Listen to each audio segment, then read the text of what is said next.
and welcome back to my channel. I have a couple stories that I've thought back and forth about this week about whether I should tell them or not. I should just tell this in the first person.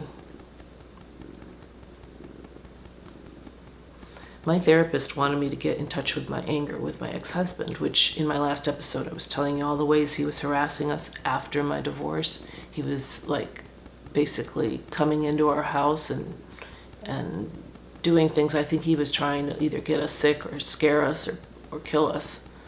And I have a mother's instinct that's very strong. A lot of people don't have that these days, but that really mattered to me.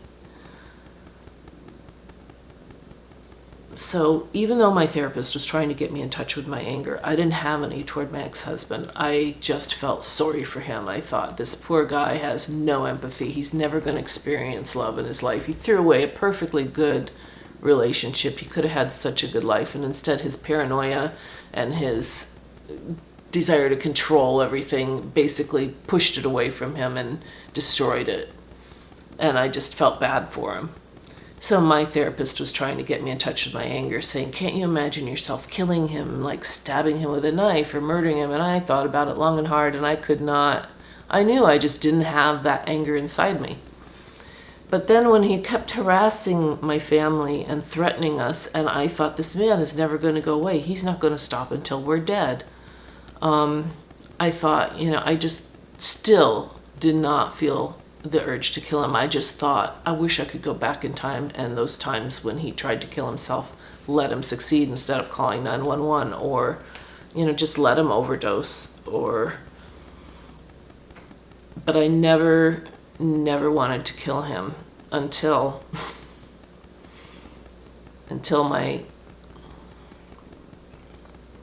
my own mother did something. Just keep in mind, this is my point of view. My father was always dominating and controlled the money, and my mother resented it and was passive aggressive and would sneak around and do things that would bother him, but act nice about it. And, in retrospect, I think the reason I ended up with my abusive husband is perhaps because of some of the paradigms my mother set up in the way people react with one another. Because she kind of disappeared on me when I was a kid, and I don't know, there's a lot of things there, but that's why I'm so close to my kids, because I value the mother-child relationship. I have really strong maternal instincts, and I was feeling my kids threatened by this guy, and I would do whatever it took to protect them. But I wouldn't go as far as murder yet until this thing happened that just triggered something in me. And I suddenly felt like if she could get away with, and this goes on all the time, I don't know. Let's just say I was capable then of fantasizing murdering my ex. Which I know is going to turn off a lot of people, but I'm a normal, pretty sweet housewife type person. And for someone to drive me to think in that way, like to even sin in my mind like that, to think about murdering someone, really makes me kind of hate him then, because it's like, how could you turn me into this other person? Okay, so the thing my mother did resent caregiving my father for a long time, and I forgive her for that, because I have caregiven a cancer-ridden husband for 6 to 7 months, and I know it's grueling. So she's had to take care of my dad for years, right? But she emasculated him in front of me. She'd reprimand him for peeing in the bed when he had no ability to control that. She wouldn't change the sheets afterwards. And she'd go off and visit her other friends at the other home where she wanted to live and leave him alone. And I assumed that was because I was visiting and that she knew I was there with him. But in retrospect, she did it all the time, because he did make a comment to me about that. But the main thing is, she was in charge of his pills.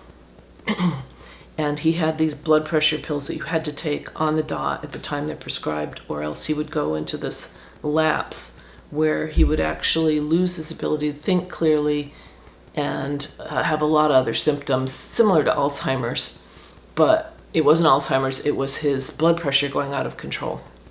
A couple times he landed in the hospital from this, and I found out it's because of not taking your pills on time, and other things probably too, but she kept telling us over the course of a year, your father's dying, he's really got Alzheimer's bad. And then I'd call him on the phone and we'd have a great conversation and I'd joke about it with him and he'd say, yeah, your mom wants me dead. Yeah, she's got a boyfriend at another place where she goes to visit and she's done with me. And we'd joke about it.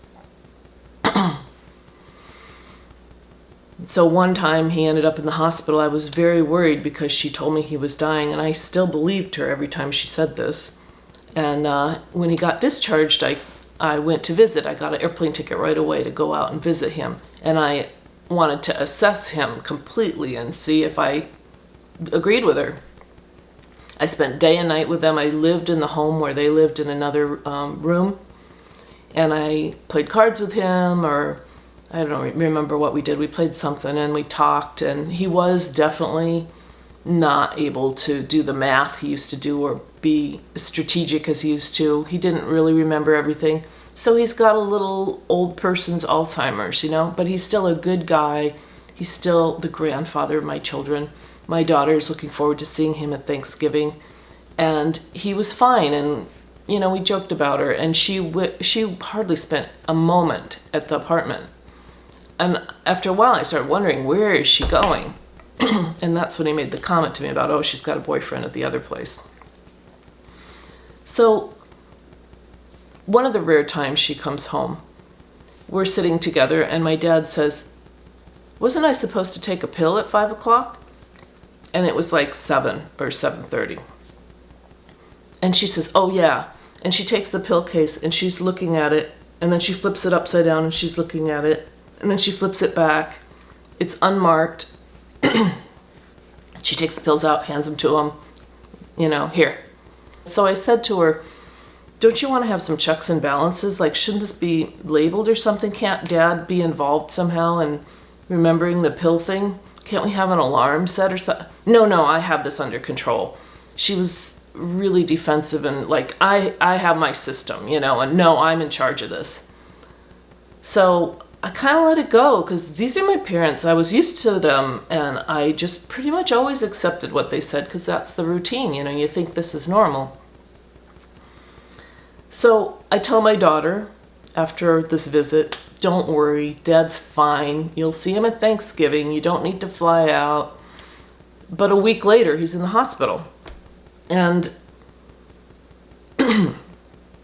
I find out that this time he's super seriously like having problems with his brain because apparently I think he didn't get his pills on time.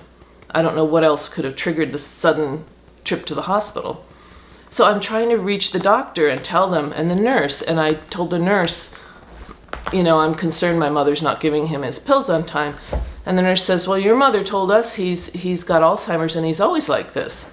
And I said, no, he's not. I was just there a week ago and he was fine. The next thing I know, a week later, he's released to hospice care. Hospice care is something you give someone who's dying.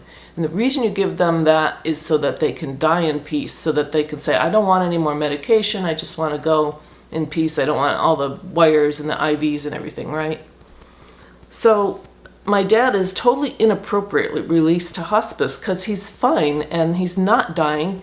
So then I'm calling, trying to reach the doctor who released him to hospice and ask him why, what's changed. And I can't reach the doctor. So I'm on the phone to get a hold of my mom and find out what's going on. And my mom's not there. She's got hospice workers in the house.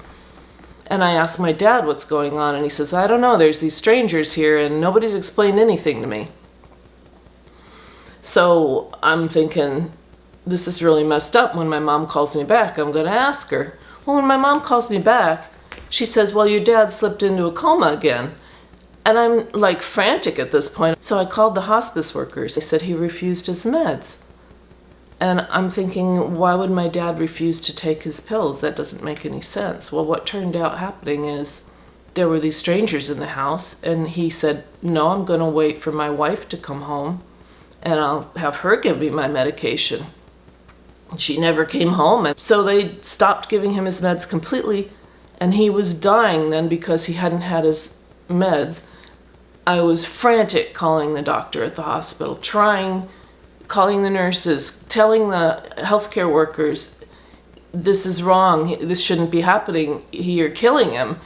And the guy at the hospital that discharged him finally called me back at the end of the week. After 5 days of this, I called my brother. I said, what'll we do? I mean, they're killing it. And my brother said, what are you gonna do, go back and be his full-time caregiver? And it's true. I mean, I was taking care of 2 little kids in this situation with this abusive man. I couldn't do it. So I finally I didn't know what to, and I was just like resigned to it because, I mean, it was already too late. He was already in a coma. So the doctor calls me back on the 5th day, as right after the hospice care workers told me that basically he was going to die that day. They were pretty sure. And I said to the doctor, why did you discharge him in this situation? The doctor said, well, I had to go by what your mother said because that's all. She's the primary caregiver. She's the legal primary caregiver. And I said, didn't you get any of my messages or anything? And he said, no. And I said, well, didn't you examine him? I mean, why would you do this when he suddenly changed his condition? And the doctor said, well, I'd never met him before. This is the first time I met him. And it was devastating to my kids to lose their grandfather because they were not done with him. My mother was done with him, but I wasn't done with him, and neither were my kids. So because I was a member of a band at the time, and we had a performance that day he died, actually. And as we got onto the stage, I saw this white butterfly flying. And I remembered my dad and I always used to go for walks and always used to see these little white butterflies. And it flew right up to me. And I suddenly just knew that's my dad's spirit saying he died. So we did the performance, and I immediately, when we finished, I went and called my mom, and I said, Mom, did Dad just die? And she said, no. I said, can you please put me on the phone near his face so I can talk to him? I know he'll hear me. So she goes to put the phone by his face, and she says, oh, he's dead. So a couple days later, I always got these messages like, you know how people get psychic messages from hearing a song play, or they'll have a dream, someone comes to talk to them, or maybe they do a tarot card reading and they see a message in the cards that says to them some message, right? I cannot remember how I got this message. I just remember the message. My dad came to me and said, don't worry, I'm all right now. I'm fine. And I thought, you know,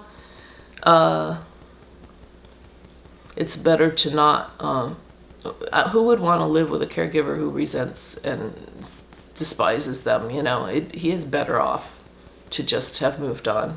And the fact that he came to me like right away and gave me the message he was okay kind of blew my mind, because Martin hadn't done that when he died. And then we had a lot of things happening in the house, like books falling over with his name on it, and, you know, different things right after that. So yeah, I didn't feel that bad about it. I actually felt like it was a good thing.